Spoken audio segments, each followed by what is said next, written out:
Ce 24 septembre 2015 s'est tenu dans la salle de conférence de l'Institut régional des biotechnologies et sciences appliquées IRGIB Africa, site Akpakpa Unicomer, la table ronde sur la ratification du protocole facultatif au pacte international relatif aux droits économiques, sociaux et culturels.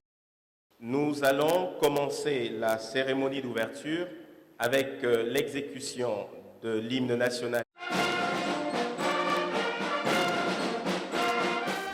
Après l'exécution de l'hymne national du Bénin par la fanfare des élèves ingénieurs et polytechniciens d'IRGIB Africa, vient alors le discours de bienvenue de l'administrateur délégué, le professeur Virgile Haï.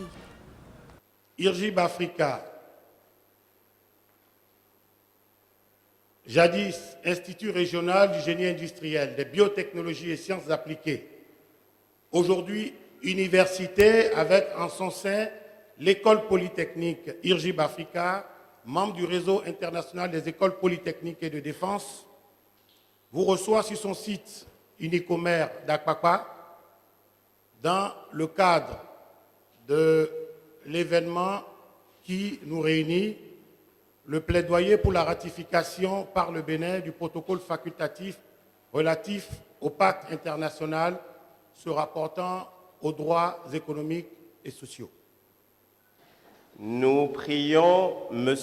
Roland Clotaire Quenum, président de la Coalition béninoise pour les droits économiques, sociaux et culturels, à bien vouloir prononcer son allocution.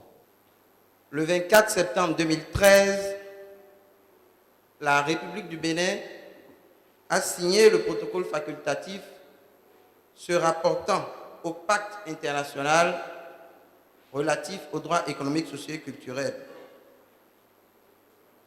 Nous avions alors nourri l'espoir que notre pays ne s'arrêtera pas en si bon chemin et que le Bénin sera l'un des États africains à ratifier ce protocole et consacrer ainsi sa volonté de promouvoir et de protéger les desks en tant que facteur de développement humain durable.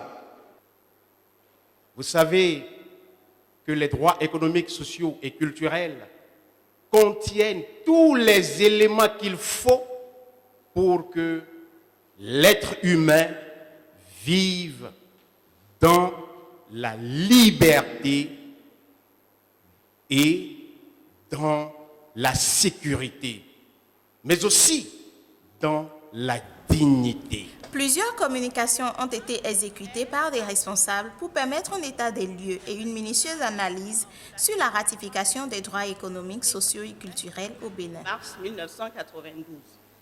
Ce protocole est l'instrument de référence pour la protection, la promotion des droits économiques, sociaux et culturels. Les États partis au pacte se sont ainsi engagés à respecter, protéger et garantir les droits, ces droits. C'est le fameux RPM, respecter, protéger, mettre en œuvre. Quelles sont les perspectives? Oui, elles sont bonnes. Elles sont bonnes. Puisque je vous le dis, elles sont bonnes. D'abord, il y a ce revirement de position, une nouvelle vision sur ce type d'instruments juridiques.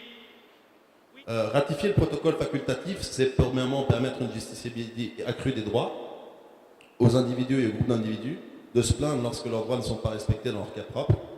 C'est accepter le système de plainte, c'est se positionner comme un État démocratique, garantissant les droits de personnes de manière concrète. En représentant les individus, les groupes d'individus, dans le cadre de systèmes de plainte, les organisations de la société civile vont renforcer cette même société civile et vont contribuer au respect des droits de l'homme de manière concrète. Mais comme c'est une cause partagée, je vois souvent la coalition avec Amnesty International Bénin comme deux jumeaux évoluant depuis des années que j'ai commencé à travailler avec eux. Si bien que quand vous touchez Amnesty International, vous touchez la coalition. Quand vous touchez la coalition, Amnesty International réagit.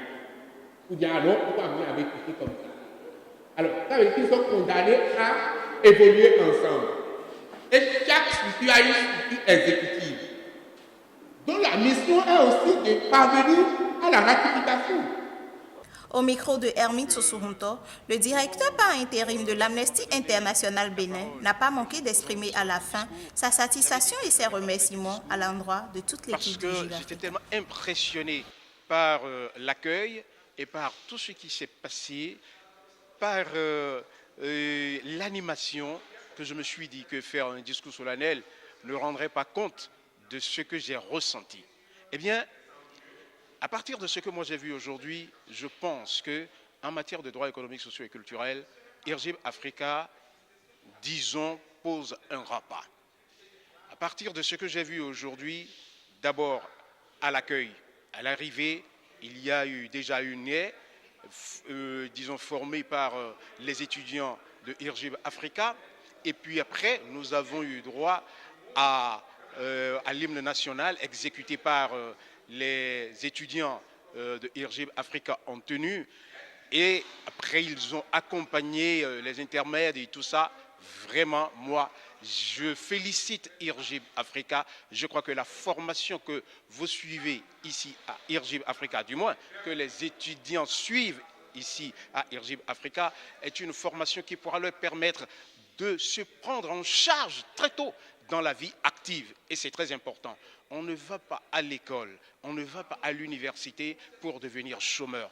On va à l'école, on va à l'université pour créer des emplois. Et ce que IRGIB Africa fait, non seulement il donne l'instruction, mais il donne déjà un pli à ses étudiants de se prendre en charge dans la vie active. Moi, j'ai apprécié.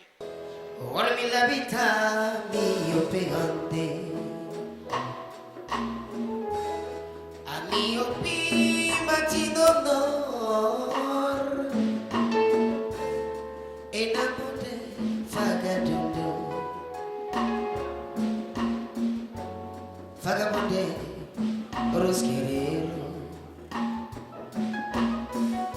non la vita mio pegande, a mio fi matinandor, donde dia todo sondo, vagabonde, rosquerero. Ni madame hoy yunane, nabigi